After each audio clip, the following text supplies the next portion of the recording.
What's one thing you learned the hard way? Ooh.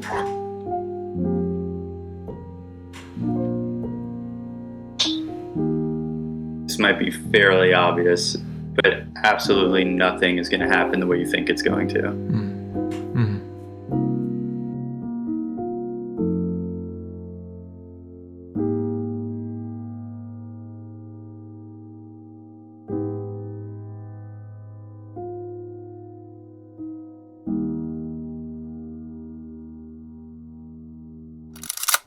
And we're back. Episode 211 of the You Heard Podcast. Yes. Welcome back. Welcome home. Another week. A beautiful Monday we're recording. Thank you guys for liking and subscribing. Thank you Yes. guys for riding with us. We appreciate Welcome it. to the team. Welcome to the ship. You're on board now. Yes. And we love to have you here. Get a lawn chair on the The deck. spaceship of presence. Start tanning. Enjoy yourself. Welcome. The fruit's coming around. Yeah. Oh, I And the like that. margaritas. Yeah. Oh, This is your nice. hosts and your captains, Mike Yeah, and get Dave. comfy. Get comfy. Yeah. We're here. You Are Here podcast. We got a guest today, Yes. but I'm going to introduce a couple things first. We got to do a couple things. Shout out Do it. to Anytown Actors Lab. If you're looking to act, if you're starting out, if you're in the middle of it, if you're a little lost, Anytown Actors Lab is the place to go. They got online consultations, a free consultation. They're doing, pretty sure they have the sale still going on. Yeah. For the master class. I Is that what believe it's called? so. I believe so. You But gotta they double check. got it up there with our amazing friend, but also amazing teacher, Adam Louder. Shout out. Out in the Dallas-Fort Worth area. You can in go to Texas. classes. You can go to in-person classes. But if not, they got the online classes. Yes. Check it out. AnytownActorsLab.com. Mm-hmm. Shout out to the patrons. Patreon.com/You Are Here Podcast. It's the best way to support us. If you rock with what we do. Yep. You want to support us in some way, it's the best way to do it.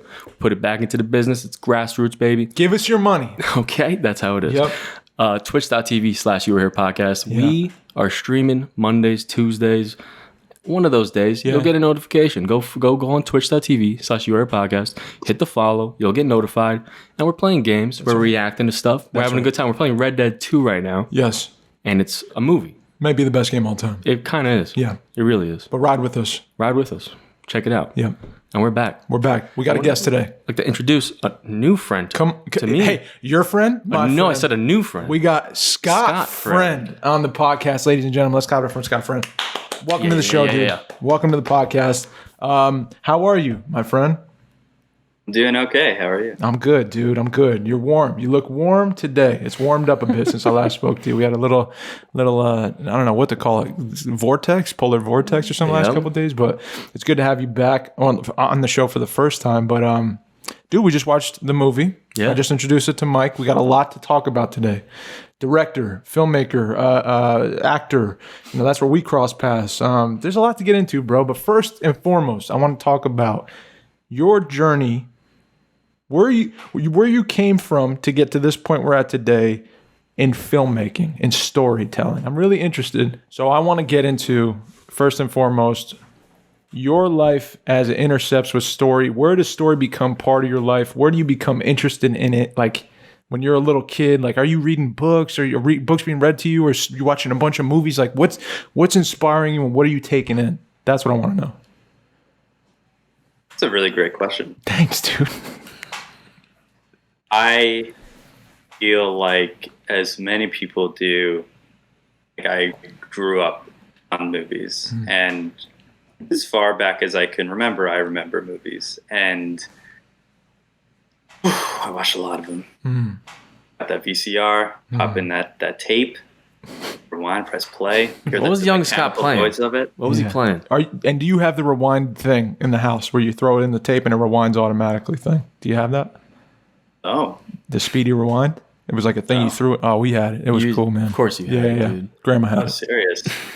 The first movie I remember watching is Wizard of Oz. Oh, okay. Classic. Classic. And I actually would have a recurring nightmare about the trees Oh, through the apples. yeah. I would have a recurring nightmare as a child that I was in my basement and it was dark and the trees were down there and they were like doing stuff at me. Oh, man. I don't like that. So this is where Thriller's coming in already. You're already having nightmares and shit. Yeah, probably. And movie. Okay. Probably. So, yeah, so Wizard of Oz, and then it kind of it's a big gap, and then it's just the Sandlot, and it's the Sandlot every day. Every day. Every day. And then where it really took a turn for me, there's two big turns. The first one was my best friend. I was at his house, and I think I was, you know what? I was 8, and it was late at night. We were watching TV, and he turned on this show from the 50s or 60s, I don't know. And there's this one guy wearing a leather jacket, white t-shirt, and denim jeans. He was very cool. It's like, what is this? It's like, it's called Happy Days. Oh, the Fonz. Fonz. Yeah. So that began. So it was Fonz, and then I watched Grease. Oh. And then I was just full on.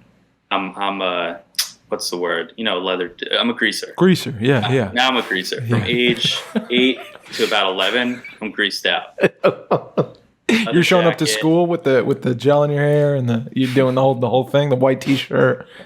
A t-shirt, jeans, boots. I had my aunt is a really talented artist, and I got a leather jacket, and she painted the T-Birds. Oh, I love that. Wow. So I was greased out, and at summer camp, the head counselors had to call my parents because I wouldn't disrobe greaser outfit. And they were worried I was going to get heat stroke.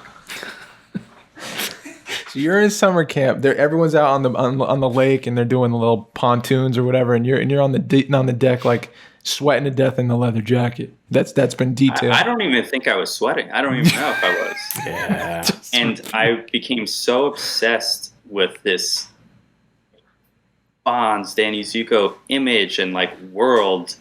My mom bought me a bicycle with the shell of a motorcycle. Wow. And I would go in my driveway by myself, and I would act out the opening montage of Happy Days by myself. And the last image, it's like Fonzie, Patsy, Richie, and the whole crew, and Fonz is like on his bike like this, and I would literally just like do that by myself in the driveway, like hanging on my bike, with no one else. Scott, why do you think that is, though? Why do you think you did that? What was so like incredible about that you think drew to you, like I don't know, influenced you so much? You were so attracted to it. Must have been this, masculine, cool guy image Uh-huh. that I was very drawn to. Yeah. And, Fonzie was very sensitive as well. Yeah. So it was a sensitive, cool guy. I think it was very much an aesthetic thing. It was very much this cool guy with a motorcycle who also could fix cars, and all the girls liked him, and he could hit the jukebox, and everything worked for him, but he was also very sensitive. He was very sensitive. I don't know if you guys have done a Happy Days binge, but you should, because he's got quite a backstory. Wow. Arthur Fonzarelli. Wow.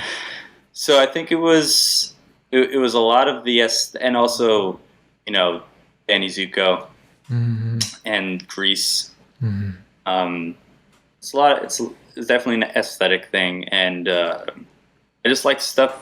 I like looking at stuff that took place during that time period, and it just made me feel a lot of things. So that time period started to you became attracted to the time period. Did you start hunting for things from the time period too, like other stories and other actors, other books, whatever? Yeah. So I was ages 8 to 11 during this period. I love this. So, I remember, my family caught on that I was obsessed with Happy Days and Grease. So I watched Grease 2. They rented me West Side Story. Oh yeah. Those are the only two that I really remember at that age. But I would just I would just devour anything that remotely related to greasers and that whole world. I don't know why. Yeah. I mean, that is just as a kid, that's such a cool. Did you have something like that? Yeah. You know what? When you were explaining that, it made me just start thinking about, being in school And you know when they roll out the big TV Oh, yeah. for the whole class to watch a movie? Yeah. Have you ever been more excited Yeah, for that's something? the best thing in the world. Yeah. That's And I remember, Grease. I remember we watched like Romeo and Juliet. Yeah. Forgot like The Baz Luhrmann? Yeah. Yeah. Isn't that crazy? We were watching that like in school? We watched that in school. Oh, we did too. Yeah. Yes. Yeah. Oh, we watched the much older version than that. Oh, wow. Yeah, we had the Baz Luhrmann version. Yeah, it was. And I don't know. Leo DiCaprio on the flappy, beautiful shirt. Like that's because you don't really see. Other than that, like I was watching like Barney. You know what I mean? Like I was watching like cartoons and stuff. Loser. Exactly. You know. So like once I saw them in the movies, I'm like, I'm like, these are like people I can look up to, or right. I guess relate to. Yeah. Like, oh, I want to be like the man. You know. Yeah. So Scott, that like, how did that translate to making things? Like, because I think personally, like we talked about like on a lot of the podcast, I always talk about how during those times I would like with my brother make little like skits or short things. Like what was your avenue to start creating films, or I don't know what you started with? Well, I think what that obsession turned into was like, how can I be like that? And the only way that my mom and I could think of is like, oh, I'll do a play, or take acting classes. So I started taking acting classes when around that age, and then you're a kid, you're doing stuff, you're going to school, and then I started skateboarding and really, really got into skateboarding, and that was a huge part of my life from age 11 to I was like 19. That's wild. And through that was a lot of the Jackass years, and so we would use our parents' camera and start making our own videos, and then that was a way of making little movies and little skits and this and that, and just having fun with our friends and just filming everything all the time. And then the real shift, the second shift I had was in high school. I was part of the film club when I was I think I was a senior in high school. It could have been a junior or senior. I don't recall. But in the film club, it was taught by our English teacher, and he showed us European films and dark indies I never would ever get to if it weren't for this film club. And that broadened my horizons and what I thought movies were, because at that time it's just what you see in the movie theaters, Yeah. And also at that same time, my brother, who's 2 years older than me, him and his good friend at the time, who actually ended up producing my film. Wow. He was like, they went to Blockbuster. They came back with 2 movies, and it was Blue Velvet and Mulholland Drive. Whoa. Oh man. So seeing those films in high school, seeing them now is also an insane experience. But seeing them in high school, it's like you don't even understand what you just saw. But and then plus the film club, I was like, oh, like filmmaking can be so many other things. Yeah. Did you feel any like I don't know if you're saying like at this point like, oh, this is what I want to do. Are you at that point? And if you were, are you getting pushback at all? Are you just fully like embraced in this thing? You felt like supported? I going back to my childhood and loving movies and wanting to be in Greece. My grandma would buy me filmmaking books and how films are made, and like a children's, like, not, I don't want to say like a children's book, but it kind of like geared towards children, but it showed like the technical side of filmmaking with these really intricate, transparent pages that would show you like a camera, then you'd flip the page and then you'd see all the parts inside of the camera. So what was, oh no, so I always knew that I wanted to work either behind or in front of the camera. And at this point, any type of career in general was the furthest thing from my mind. Like I just wanted to skateboard and make videos with my friends. It's all I wanted to do. And then it didn't hit me until I went to college for a year in Connecticut, and it was an hour from New Haven. And in my English class, we took a field trip. Do you take field trips when you're in college? Is it called a field trip? Yes. Whatever. Yeah. So we took a trip to Yale, and we saw a funny thing happen on the way to the forum. Okay. And just seeing people that were my age, around my age, performing in a play, it just did something to me. And I was like, that's what I want to do. And so I left school, went to New York, and then I only thought the only way I could possibly work in film or theater was to be an actor, because it's the only thing I could conceive of doing in my head. Yeah. Wow. Wow. So, and at this point, you feel support in that decision. Like, no one's saying, Scott, no. Like, you can't do that. It wasn't. I had a lot of support from my family, and it wasn't like, no, you can't do that. I think that they saw I had not only no clue what to do, but no desire to. I just didn't have anything. I had no pull in any direction. And so I think that they saw that I was being pulled in this direction, and so they supported me. And there's like the obvious pushback of this, line of work is insane, and it's going to be a very difficult road. And I took, quite a few years of doing it and showing them my passion for it, that they were okay with it. You're talking about family right now, right? Yeah.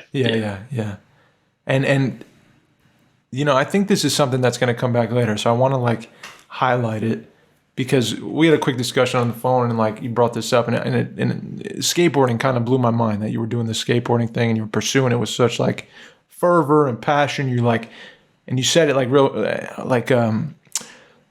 quickly. You just fired it off. That anything I set my mind to, I kind of just always I have to do it to the utmost. I don't do anything halfway or in certain measures. It's all in or nothing.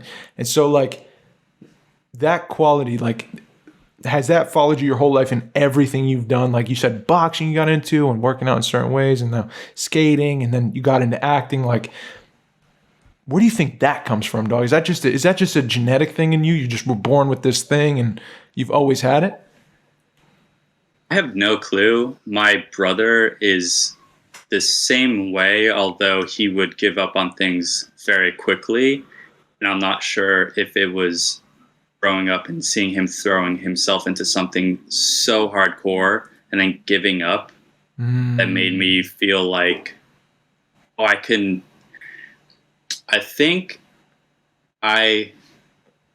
with skateboarding, I was not the most talented, but I knew that if I worked so hard, I could maybe get somewhere. And I think that has followed me through every facet of my life, was you just have to give your everything to one thing, and results will come from that. Wow. And that was your example. You looked up to your brother in that way, and that way of being, that way of attacking a thing.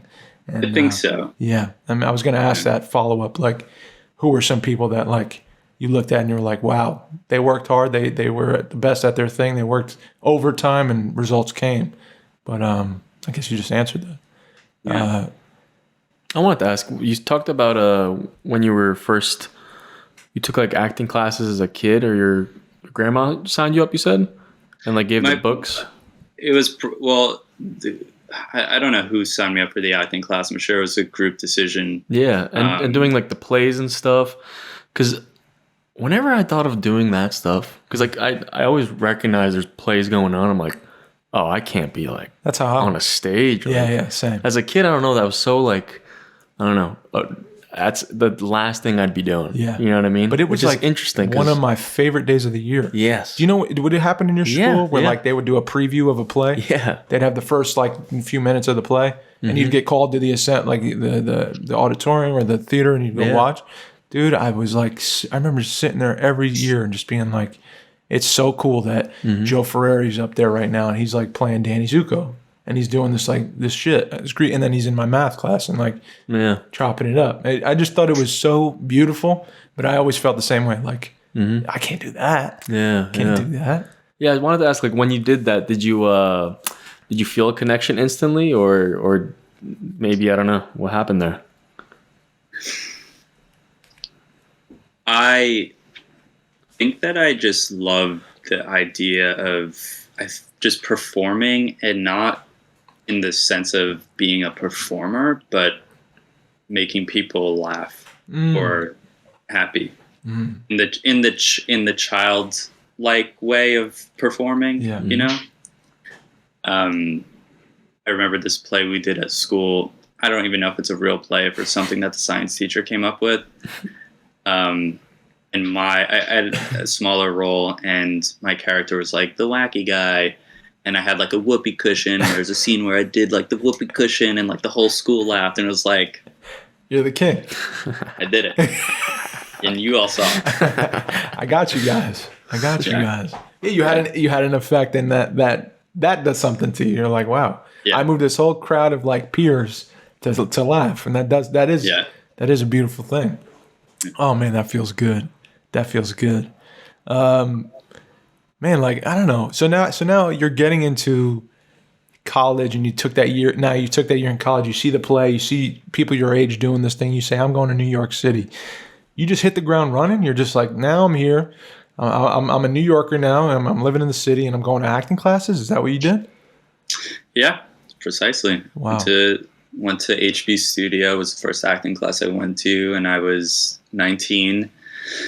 And just, started in scene study classes, and would just kind of read anything I could, any play I could. A lot of time at the drama bookshop. Oh, rest in peace. Seeing movies, recipes, watching movies a lot, and then it's just like always in an acting class, and I do extra work on movies or TV shows. So I learned how a film set ran, all the positions on a film set, just kind of like got my education in any way I could. And are there points in this journey right now, in this earlier years, these early 20s, like when you're out here, are you hitting walls? And because I felt like when I started doing it, bro, I was 20 years old when I was like, I'm gonna do this, and I started like getting on backstage and going to get headshots, and your friends telling you could do this, man, like, yeah, for sure, and your my head was huge, dude. Like, I just thought, oh, I definitely am special, and this is gonna be the thing I do for the rest of my life because I'm meant to, and nothing could tell me. Yeah. Look at this. Are you kidding me? Like, look at me. And I don't need to learn how to do it. I already know. And every like time I got like hit down, I just was like, I felt like rubber. I felt like shit just bounced off me and nothing really hurt. And I was young, this shit didn't bother me. And but like, I wasn't worried about technique. I was worried about like getting a job. Like, I need to be in something, that way like I get an agent, and then that's people are filling my head with these thoughts, and you grow older, and it's like, anyway, let me pause there. So like, are you reaching like points in this journey where you're like, shit's just bouncing off you, or like, are you having real moments of reflection, like, oh, whoa, maybe this isn't for me? No, I was just trying everything I could. Nothing ever working out, but not once being like, I need to sit down and think about what the next 5 years of my life looks like. Yes. It was just like, just all over the place. Yeah. And reflection didn't come until my late 20s, for sure. Yeah. Yeah. Dude, wow. It's just like, it's gonna work out because it has to work out. But isn't that amazing that there's something about that quality, Scott, that I think if you don't have that quality, that doesn't get you to where you're at today. Like if you're more reflective in your early 20s, bouncing around the city, like trying these things, and they're not working out, and you're reflecting, you're like, dude, I don't know. Maybe this isn't for me, man. Maybe this. I don't think you get to where you're at. Maybe correct me if I'm wrong, but like there's something almost not necessary, but like this, like I don't want to say necessary. I don't think that's the word, but it's helpful. I think it's inevitable. Quality in the beginning. It's inevitable that it's going to happen. Like you have to go through those stages. But yeah, maybe inevitable. But like, but that quality of like, I'm gonna keep trying every avenue, no matter what. Yeah. Nothing's gonna stop me. No opinion. I don't care. This is for me. I know it. And like, you just keep moving forward. You move the ball up the field. Like nothing's gonna stop you. But some people, in the early 20s, like in this period, that may have done the same thing as you, Scott. The city's full of people wanting to be actors. And how many do you think didn't have that? I do this thing the utmost, and nothing's gonna stop me thing. That got you past these like points where people maybe fell off and said like, that really hurt.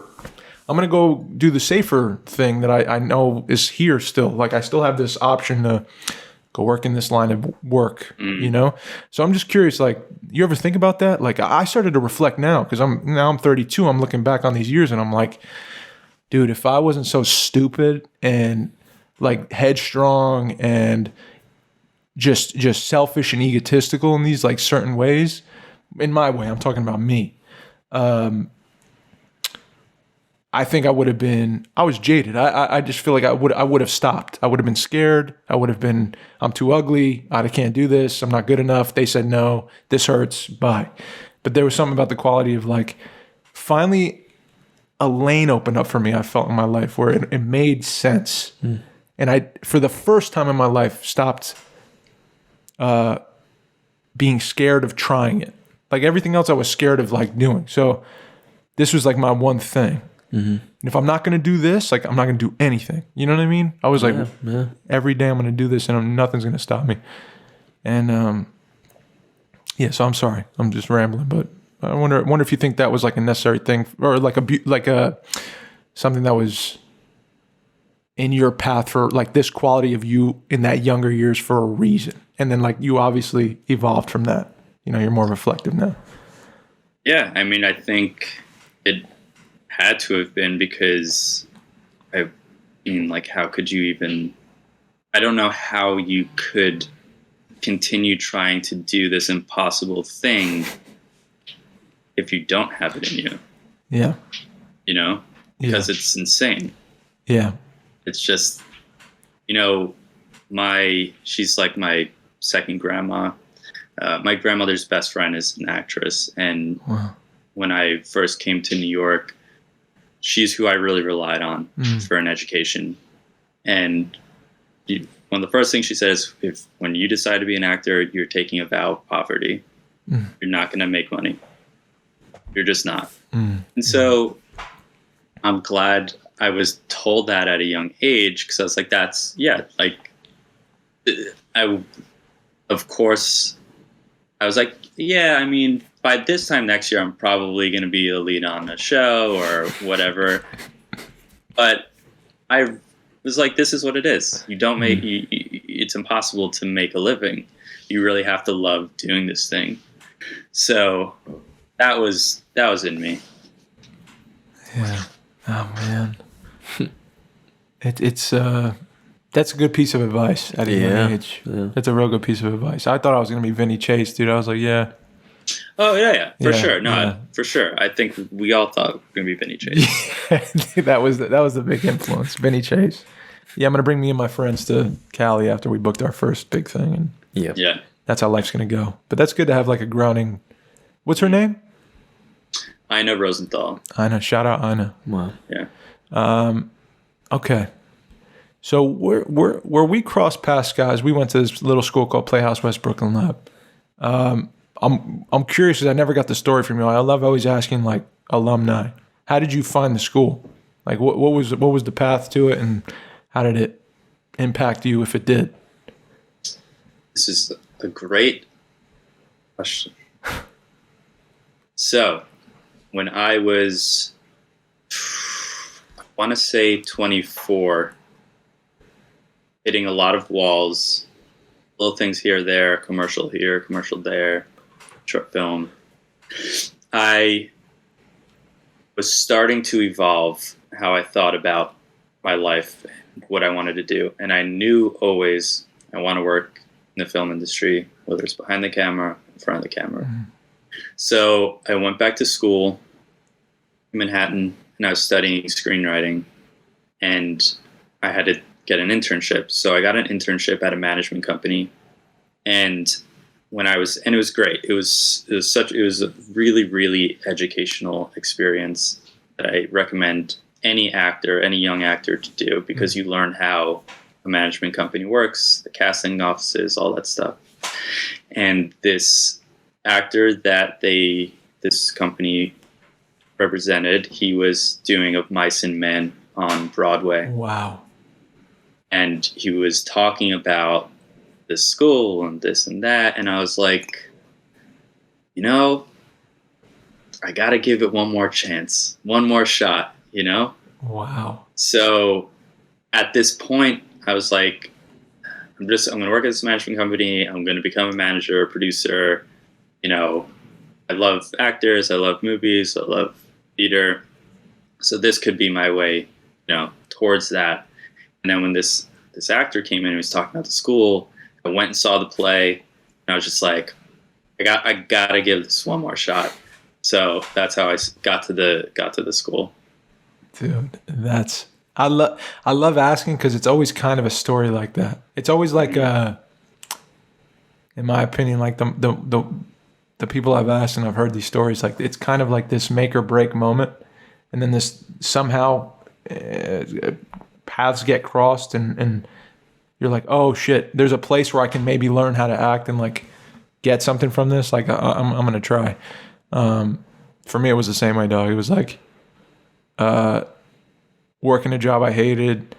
I went to see the show with my girlfriend at the time, now my wife, and I saw Jim up there, and I was like, I got to learn how to be so free that I could make a knot with a rope on a stage and not, just seemed like I've never seen it before. I never saw that kind of just relaxed doing with reality. I didn't know how to describe it, but I knew it was like weird and interesting and like really attractive.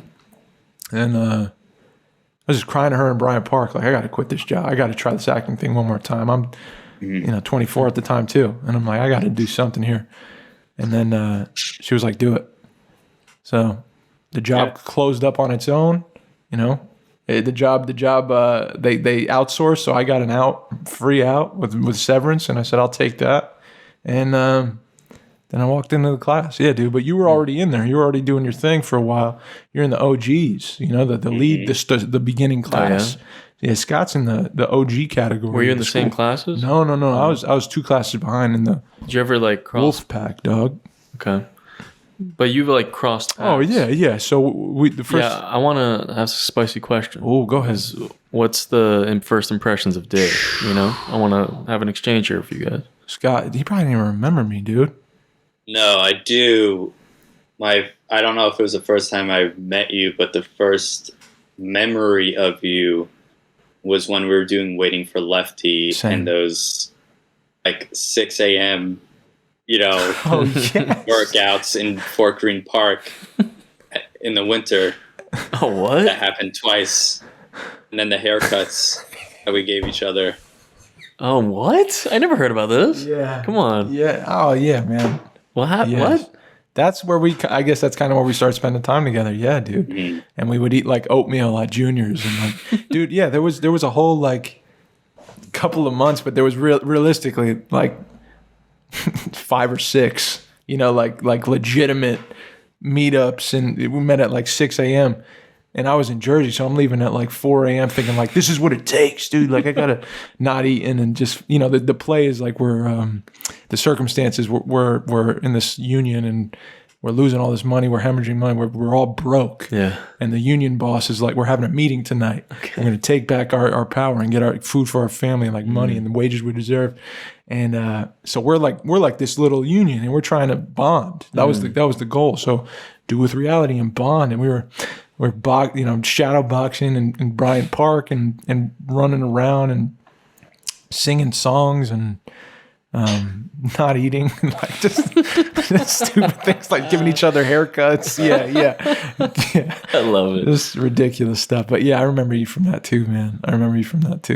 And I remember how funny you were. I remember thinking that right away. Like you always made light of a situation. You always like very easily threw a joke out there and it would make everyone laugh. You just carry that around. You still are that. You still are very funny. It's a coping mechanism. Yeah. Right on. Yeah, dude, we gave each other haircuts. I think you said something about my haircut, and it hurt my feelings. We all had the same one, so I was probably making fun of myself anyway. Yeah, so that's where we crossed paths at that point. And yeah, you had a tough role in that one, dude. That's tough to play that role because you're kind of betraying the group, you know, and you had to be looked at in a certain way during that show. Was that tough for you to do that? Yeah. I mean, it was, not to get super, actor-y and sorry. so real. Sorry. But yeah, when like all your friends and classmates are like cursing at you and screaming at you, and it's like impossible not to take it personally. Yeah. And like preparing before each show with the two actors that we were on like the bad side. Yeah, it can get quite personal, and it's hard to not take things personally. You know when I remember you most, like I think the biggest impression you made on me, and I was like, this guy's hysterical, was, and I think you should tell Mike the story about the bathroom when you're preparing for, because honestly, we're in a church, Mike. This is set the scene for him, because this is a really good story. This is one of my favorite Playhouse stories, period. So go ahead, Scott. Tell him the story. Okay. Go ahead, Gramps. Pull up a chair. So, here we are, South 5th Street. This church is actually like 4 blocks from my apartment. Wow. So, we're doing this play in this church. There's a theater upstairs, and then on the first floor is the church. And then there's a basement, and the priest or preacher, whoever runs the place, was telling us that there was like a fire all these years ago, and some people died, maybe, I don't know. But there was some weird stuff going on in this church.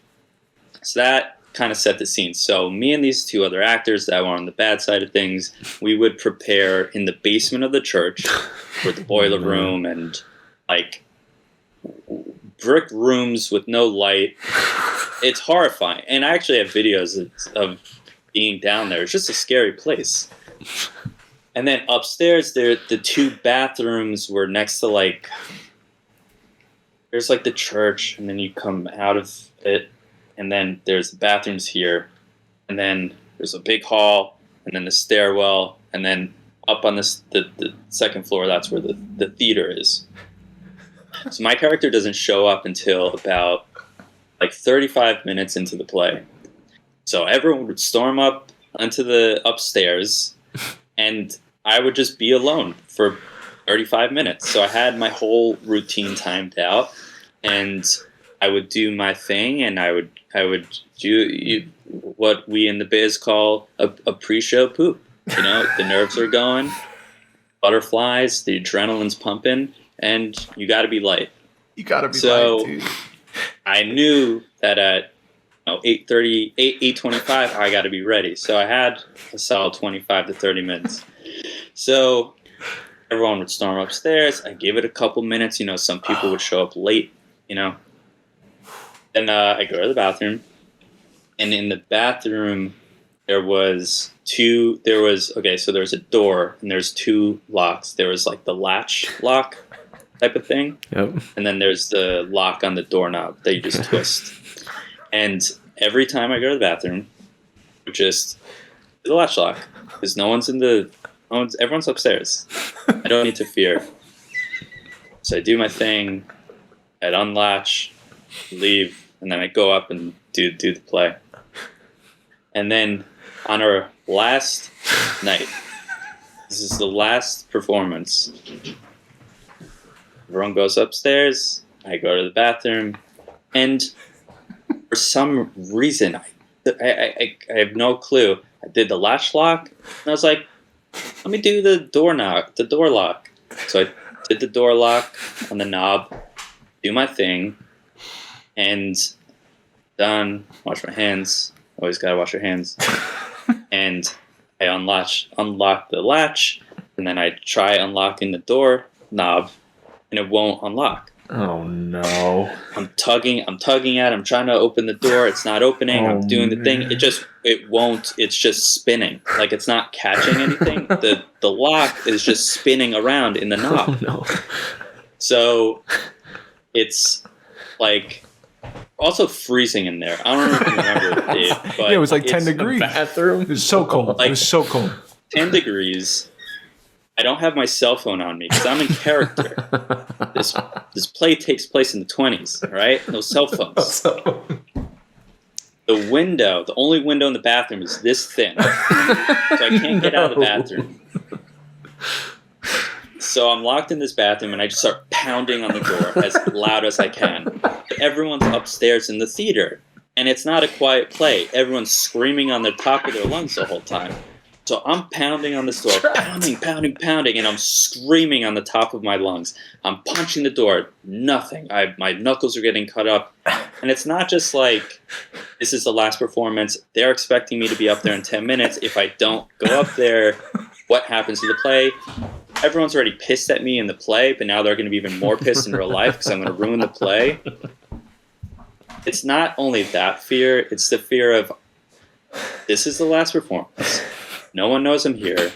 I'm in this weird church, 10 degrees. I'm probably not going to get out until Monday when someone shows up at the church and tries using the bathroom. So I'm panicking. I'm just like, stop pounding on the door, and I'm just praying to whatever exists out there. And I'm just like, please, just help me get out of this bathroom, please. And I'm not kidding. I'm really not, because it's insane. I just hear a little click, like a metallic click, and I turn the doorknob, door opens. I'm no joke. Like, no exaggeration. I was terrified. I really thought I was going to be locked in this bathroom. And it just, like, clicked. I don't know if it was from me, like, tussling with it for 15 minutes and banging on it that, like, something happened. Oh my God. Dude. So it had to be, dude, that pastor messing with you. Oh. It had to be. You think he just... Well, I actually... He probably did that to 20 different people. I hope it was him. But when I got out there, there's no one down there. I looked in the church. I looked like no one was down there. So I don't know what it was, but it was exhilarating. That's a I force. highly recommend it. They're still open if you want to go use the bathroom. You can lock yourself in there. And Now, did that? Do you think that helped with the I performance? was going to say, so now you're walking upstairs going to perform after that. You're probably on your P's and Q's. You're probably feeling great. You're like never better. Yeah, I was just happy to be alive. So present. So I'm sure it added to the performance. I don't know if it was in a good way or bad way, but I gave it my all. Dude. Oh, Okay. man. Yeah. Well, that's that. Thank you for the retelling of that story. That had to have been some sort of spirit let you Oh, out. Scott Friends on the podcast, ladies and gentlemen. His movie To the Moon is out now. You can Rent get it. everywhere. It's streaming everywhere. YouTube, Amazon, Yes. other places. Scott, school ends, you begin your journey. I want to get to the moon now because I didn't know you did screenwriting courses before this. I don't even know you were interested in writing scripts before this. So like, what brings To the Moon to life in your mind? Like, how does that percolate? How does it even begin? It begins on a cold day in 1994. But really, we shot it at my great aunt and uncle's cabin in Massachusetts, and they bought it in 1963, then 100 acres of land. Whoa. They paid like nothing for it, and throughout the 60s, my great uncle, plowed paths through the woods and built a huge lake and all this stuff, and there's cliffs and this and that. So my whole life, I knew I wanted to make a movie there. Okay. I just didn't know what movie, but I would, and it's about 3.5 hours, 4 hours of traffic from the city. And I would bring people up there for the day, be like, we got to make something here. We got to make something here. But nothing ever really came to mind. So after acting class, I was just getting really involved in film, and I produced my friend Kevin's first feature film. And through that process of making it with a super small crew, I realized that I could make a movie in that fashion with this location. And then what happened was my great aunt, my great uncle had passed away a few years at this point, and my great aunt, who's now, she's 90.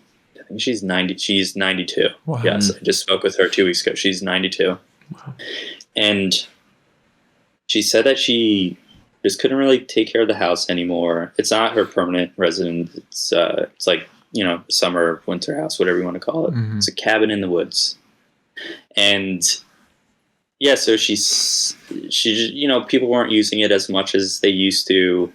And she thought that, maybe it had seen its day and was possibly ready to give it up. So with that idea in my head, I was like, okay, I need to write something. I need to make something before it's too late, before I lose this house. And so that's where the idea of To the Moon came from. I had been writing another feature that was just solely a drama. But this house is so perfect for a thriller type definitely. Of film. And so I was like, all right, I need to take all these emotional beats and put them into this type of story to shoot there. Was this conceived like did you begin writing it during quarantine? Was that like the period, or was it a little before that, or a little after? It was before. It was in. I wrote the first draft, then we were shooting 6 months later, and so we shot in November of 2019, just before the pandemic. Okay. Wow. So whatever 6 months before that, that's when I wrote the first draft. Okay. So wow, you go shoot it at the end of 2019, and then, oh man, so you're editing and in post-production and all that into quarantine now. I was in LA cutting the film with my editor the whole month of February 2020. Whoa. I flew back on February 28th, 2020, when it was like, there's this thing happening. Yep. And I remember being in the airport and like people wearing masks, and I was freaking out because I didn't know why. Yeah. And then we finished all posts throughout the pandemic. Wow. Were you like during quarantine like, this is the worst thing that could ever happen because I'm making a movie and it just so happens that the world seems to be ending at the same time? Or are you like, nah, we adjust and we move forward? Yeah, it was like it for all the worldly reasons it was terrible. Yeah. It was, for the film, it's like, okay, we're going to have to do pretty much everything virtually now. But it gave us the time to really work on the film and not rush anything. So I think in that way it was good. Yeah, it's a good point. Like you're holding back on like letting the thing go. You're not going to release it just yet. So you got more time to like go over it with a fine tooth comb. That's true. Okay. And so, and I wanted to ask you this too, bro, because, I'm watching the film now and I'm like, it's just coming to me now, but like, it's your great aunt and uncle's place where you were like, I'm going to make a movie here. So this is already personal because this is the place. And then from the place stems the film, stems the story. You write the story or within this place that means a lot to you, that something spoke to you and said, I'll write a story about here and we'll do it here before it's too late. And now we got to do it before this house is gone. It's not ours anymore. And then you bring with you to act in this thing your dog and your fiance. Like, how was that? Like, you're working with, talking about chemistry. Like,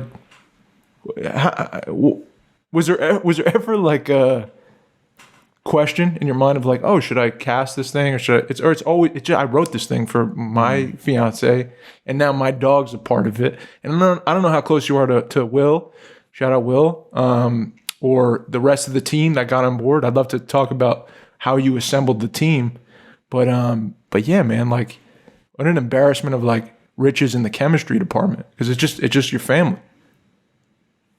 I mean, it was very considered. You know, it was never you got to cast so and so. It was just like, we have me, we have Madeline, we have our dog, and I wrote this for Will, and it just came together perfectly. Wow. And what about the rest of the team? Like, how did they become involved in this project? Because it was a small crew. Like, I mean, we watched the credits. It wasn't a huge team. No. But it's a big only 8 film. of us on set. Wow. Yeah. Wow. Damn. Yeah. Sorry, go ahead. I was going to say the crew came together just through, friends, connecting friends. Mm-hmm. Is how my cinematographer. Then he brought on his camera department. My first AD and producer, I had met through a friend, and she was down to come out to Massachusetts and do this weird little thing. And then, the sound, our sound person I'd worked with previously on 2 films, so I knew her. Then our PA was from Massachusetts, and he became our second AC. Wow. And that was it. Yeah, it's just 8 of us. What like advice would you give someone, Scott, who's like in your shoes before doing this, leaving acting school, and like with the dream of, because this is your first, correct me if I'm wrong, was this the first feature film you wrote, acted in, and produced? Yeah. Okay. So what kind of advice would you give like the young man in your shoes, young woman, young person in your shoes, who's looking at this, like maybe they're inspired by this thing, they want to do it, they don't have millions of dollars, but they want to create a small team and go to a place maybe they have access to and like do this thing? Like, what kind of advice would you give them? That what you just said, just get some of your close friends, get a location you can use for free, and just try to write the best possible story and spend a lot of time on it. I definitely rushed my script out, so I would say spend as much time on the script as possible. But if you have something that's very personal and you make it as personal as possible, I think it will resonate with people more than you think it will. Was there ever a point leading up to this too, bro, that like you thought it's not going to happen, like in the midst? Yeah. The week before we shot, there was a huge thunderstorm out there, and a tree fell in the house. Oh, and what? It knocked out. They had a satellite dish, so we didn't have any Wi-Fi throughout shooting. One of the rooms that we were going to film in, we couldn't film in, so we had to like readjust that. Wow. And yeah, when my aunt called me, I thought that was it. Like, we're a week away. But that was the only moment. Once the wheels started moving, it was like, we're doing this thing. And that's what I always said was like, whether we shoot this for $1,000 or we shoot this for $1 million, we're shooting this on November 4th is the first day we shoot. Wow. So, yeah. Yeah, I remember, I hit you up with Adam, and we were going through some hard times, like preparing. We didn't know where to go, and you had already gone through your process, and we were asking you a bunch of questions. You said that you're like, we set the date. I remember you saying that we set the date, and like, just set the date, and work towards that date, and you're gonna get through it. You're gonna do it if you're set on doing it, you're gonna do it, and we did that. We ended up doing that, and you were right. You were right. Everything was kind of on hold until we said, it's this day. So let's start booking tickets because it's this day. Yeah. My flight's to Texas in, 2 months now. So here we go. And everything did because it had to. And I think that was great advice. So thank you for that advice, dude. I wanted to ask about because I saw in the credits you had it was the Polish film, the award. Now, dude. Yeah. But how did that come about? Man. Yeah. Yeah. One of my producers, Kate, heard about this program at the American Film Festival, which is in Poland. And they have this program called the US in Progress Lab. And they choose, I don't know, it's like something like 4 to 6, 8, 10. I don't know how many films they choose. They choose a couple of American independent films that are in the post-production phases. And you basically, it was virtual because it was during the pandemic, but it's like 3 days where you pitch your film, you talk to people about it. They set up meetings with sales companies and festival programmers and all this stuff. And in addition to that, they have all these awards. And some of them are like in-kind services for, color, sound, what have you. And we were lucky to get chosen by the director of the Polish Film Institute, who chose us, and we got a grant to finish the film. We had to spend it in Poland, which was fine and great. But it was very cool. And so the time differences, because my editor's in LA, I'm in New York, our VFX guy is in Poland, finding the right times to connect. It was wild. And then thankfully the following year we got to play in the festival in person. Oh, how was that experience, dude? Best. Oh man. Having done finished the film throughout the pandemic and never thinking we were going to be in person ever again. Just we premiered our film premiered in a virtual film festival, and I was just like, I just want one person experience. Yeah. And it just could not have been a better festival to be at. Wow. That's awesome, man. And what's the name of the festival, just so anyone who's interested knows? The American Film Festival. The American Film Festival. Shout out to Poland. Shout out to Poland. Those are my people. Mm-hmm. Those are Mikey's people. Helping people out. Talking about Mikey's family. I like that. I mean, that's a beautiful thing to know. You know what I mean? At least for people. Oh, yeah. And especially that crucial time, because, I mean, you're in the middle of that period right now. Just begun. Right? Yeah, just begun. So it's cool that in people that are in post, looking for people, that they help you out there. Yeah, it's cool to know people in Poland from Europe are looking at for American films that are in post production, saying come over here, let me see. Yeah, yeah. They have such an appreciation for American independent cinema.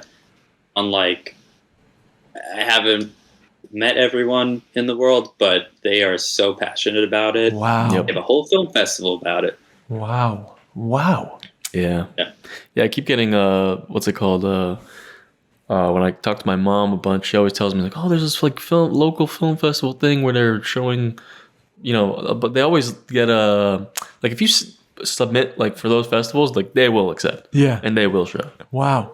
Wow. There's huge So Poland's looking for American film. Guys, 100%. Whoever's listening right now, you're looking to get your film out there somewhere into the hands of people that maybe are from different places. Poland is the place. Yeah, definitely. That's really interesting. Cool. I remember there's possibilities out there, man. It's not only local. Yeah, right? Yeah. You could expand your mind a little bit, get your film. Well, because that's what we do with European film. You were saying it as a youngin, watching European film, being exposed to it. Mm-hmm. We have this appreciation for Asian film, European film, and we absorb it like crazy, and it's beautiful in different ways. But you never think it's the other way around. Shoes on the other foot. So it's really interesting. I think your path and your story's path to the moon, how it went through a Polish community of film lovers to get to where it's at now. It's like for American film, like it's just interesting. You know what I mean? Definitely. I don't know. I think that's really like a unique way of getting. That's definitely one beautiful thing I think about filmmaking is the globalization of it. Yeah. You know? Yeah. The more appreciation, For the sure. more acceptance. For sure. It's been kind of great. Yeah. You know? Yeah, man. A lot of good stuff out there. Scott, what'd you learn on that journey? Yeah. Like from conception to like, or like from preconception to like conception? Like what'd you learn now that it's out, now that people can absorb it?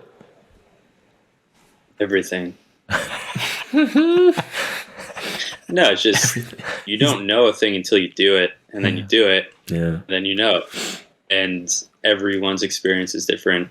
Every film's experience is different, and the only way you're going to learn is to do it. And I learned a lot. Learned a lot of things I did not know. Bang. I want to bring it back to the first question we asked. Oh, go. Is what's something in the film that didn't, you know, work out or turn out, or something you're like, oh, I have to do this way instead, you know, that instead of what you actually thought. Yeah, well, the room way was it would one. turn around. That room with Yeah. the tree, you had to readjust. Yeah, tree fell. Yeah. Yeah, I mean, just so many things would happen because this house hasn't seen that much action in like 20 years. So the heating broke, every single toilet clogged. We got locked out of the house. We had to shimmy the PA through the bathroom window to get into the house. One of the trees that fell cut off the path, the easiest path to get to this one location that we would shoot at. So we'd have to do a whole crazy detour and go through this like marshy kind of area to get to it. It was the week we went, my cinematographer and I went up like a week before to just do lighting tests, camera tests. And it's like the last, week of October. It's just beautiful. It's like mid 60s, autumnal weather. Beautiful. Yeah. We're like, it's going to be a pretty good shoot. A week later, we get there, it's like 24 degrees every day, like snowing, raining, this, that. It's just insane. It looked cold, so bro. cold. It looked cold when you're sitting on that chair and Will's hanging over you, like sniffling. I was like, man, it is cold that day. I could feel the chill. So we try to do all the exteriors in short amount of time as possible because it was so cold. But that scene, and then the scene when we're up on the cliff, the three of us, we shot that in the same day. It was so brutally cold. That's all I can really say. There's nothing else more to say. It was just very. You guys handled it well. Handled it well. It wasn't like a distraction. You know what I'm saying? It's just part of the circumstance, and motherfuckers were cold out here, bro. But you wouldn't know it. The dance I love too, man. I think that's so funny. Your brother. The thing that I love about the movie is like chaos ensues because a new character enters this already fraying relationship in some ways. Everyone's flawed. Everyone's got something going on in their life, and like life, they're either running away from it or not admitting things or whatever. And there's twists, but the entrance of this like unique individual who is blood, but is also like a stranger at this point in your life. I just thought it was a cool kickoff to a story. It was like a beautiful kickoff to a story.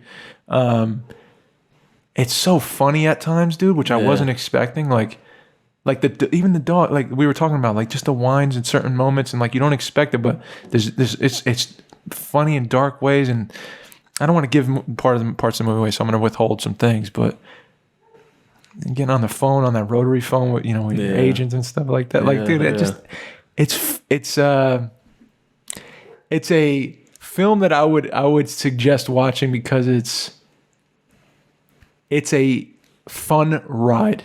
That's how I would put it. It is going somewhere you're not going to expect, and it's a fun ride. You know when movies are like, they're dark, but they're like enjoyable. It's that. It's not like you're going to cringe and run away from it. You're going to like lean in. And I think that you struck a good, a really cool balance with all that. And I thought everyone did very well, man. Yeah. So kudos to you. And the team, man. Yeah, brother. I wanted to ask one more question because I know this film personal in a lot of ways, and story means a lot to you, obviously, and you were just saying that.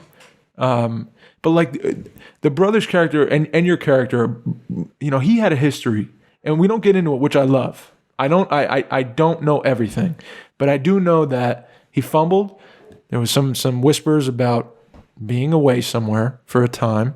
My mind went to like maybe a facility of some kind, and your character is now in a struggle. Yeah, we don't know. That's up to imagination, right? And don't give it away. But and now you're going through a thing yourself, and I really latched onto that. You know, the relationship between you guys and between you and Madeline, like a partner who is struggling with a form of addiction, a form of something that they can't quite kick yet, but they're trying. And like, this is going to be the time it changes. Guess I want to say like, or ask, like, through writing that, through experiencing this like process and being in the story, like how did you connect to that? Like, how did you find the because you're acting in it, bro. I mean, you had to find some kind of particular point to like become you, with the struggling through a withdrawal, like a. I don't know. I'm. This is an actory creative. This is me indulging my shit. But I was very interested in asking you, you know, friend to friend, like, how did you get there? How did I get as an actor to? Yeah, this incredible impediment of like, dude, how do I'm withdrawing in the midst of dealing with this crazy man who happens to be my brother, and also my girl seems to be slipping through my fingertips because of this. Like, I don't know, I'm just interested, man. If you had any, and you don't have to give anything away, dog. You tell me, just go take a walk. No. Take a walk. I'm out of here. Guys. Thank you. Well, in the script, he's about a week out of detoxing, so he's still detoxing, but the level of it has come down, so it's not full on, you know. There's and there were scenes in the beginning in the script that we did shoot of, you know, throwing up and all those parts of withdrawing, but it didn't work in the whole picture. So I think, again, not to get too actory, but it's just, you know, what we study, just living truthfully under imaginary circumstances. And I have my fiance, but my girlfriend at the time. I have our relationship to pull from. Yeah. I have my relationship with my brother, who is like, this film is like so inspired. I don't know if we use the word inspired, but it comes from our relationship and who he is. And so those things are already in me. And my relationship with Will it's not hard for me to, you know, imagine him as my brother. So, and we're in my, you know, like family's home. Yeah. So it's very safe, and it was very calm, and it was very easy to just live truthfully. Right. In that situation. Right. You know? Yeah, man. Yeah. I mean, I got to say, too, that some of my favorite moments from the movie were you and Madeline, I thought, because, I mean, you're pulling from a relationship, and it's such a felt thing. You know what I mean? So, Thank you. Yeah, dude. Shout out to you guys again. Dude, do you have any questions for Scotty? Yeah, I want to just add I think what I found really interesting was yesterday I just watched the Three Colors trilogy. Oh, yeah. The first movie, Blue. Yeah. And like one thing I noticed, especially in your film too, is I like when there's these three characters that all have their own traumas and their own problems that they're dealing with. And watching like three people have to, especially because they're, you know, related, right? They're all close, you know, but they're going through these all separate things in their lives. It's interesting to watch how they deal with each other, you know, and how it comes out. That's why it's interesting. That's why it's interesting. And there's an insidious plot. So guys, go watch it. But It's just entertaining. Yeah. But you're right. When I remember watching it, I remember thinking like, people are fucked up. Like we deal with each other in some crazy ways. I remember thinking that when I watched it. It like sprung to my mind like, dude. When you watched my film or when you watched Three Colors? No, your film. Well, both. I didn't both see, of them. I didn't see that. There's a similar kind of through line I had with both of them, because it's the same thing with that movie as well. As there's these, you know, two people that, you know, it's honestly everyone. It just shows. It's honestly very sad. It just shows like all like everyone's problems and how these people are doing this wrong to this person behind their back, and and it's kind of I got a similar feeling. You know what I mean? And I think that's just an interesting story, you know, to be able to look at how everyone interacts with each other. That's right. You know, so that's what kept me in. That's life. That's life, buddy. Exactly. That's life with the human race. Exactly. You got any last words out here? Don't eat beavers. Don't eat beavers. We did chuckle at the one line. We did. We sure did. We did chuckle at the one line. We sure did. About Which the one? About the what was it? The one ingredient in the beaver tail. Yeah. Apparently made for food products. That's real. It is real. We found that out. Someone told us. Yeah, we found it a while ago. It goes in raspberry flavoring or something like that. Something weird. Vanilla. Oh, okay. Yeah, vanilla. There you go. Vanilla. Okay. Dude, Scott, thank you for coming and doing the show today, man. Yeah.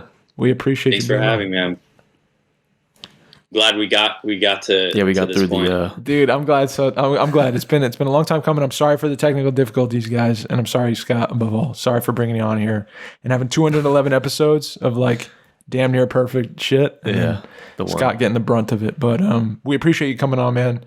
Again, guys, if you want to watch the movie, you can go watch it right now. To the Moon. To the Moon. It's streaming.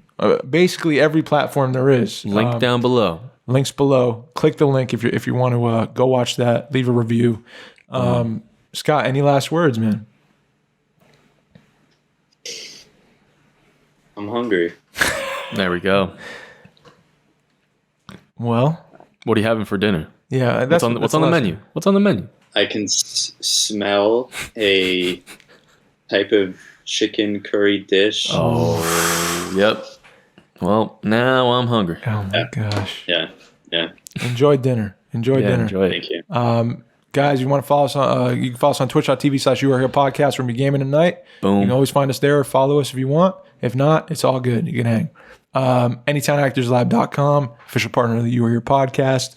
You want to act, you don't know where to go. Acting school in town's a little scary. You can do it online, or you can go, if you're in Dallas-Fort Worth, to the best actor in Dallas-Fort Worth, and Adam Louder, AnytimeActorsLab.com. Go check it out. What am I forgetting? Twitch. No, I said that. Patreon.com. Patreon. Best way to support us. You can support us. Give us your money. Give us your money. Give us it all. Mikey, take us out. That's it. My name's Mike. I love you. And I'm signing I love out. you too. I love you too. My name's Dave. I love y'all. Please be kind to yourselves. Please be kind to one another. You too.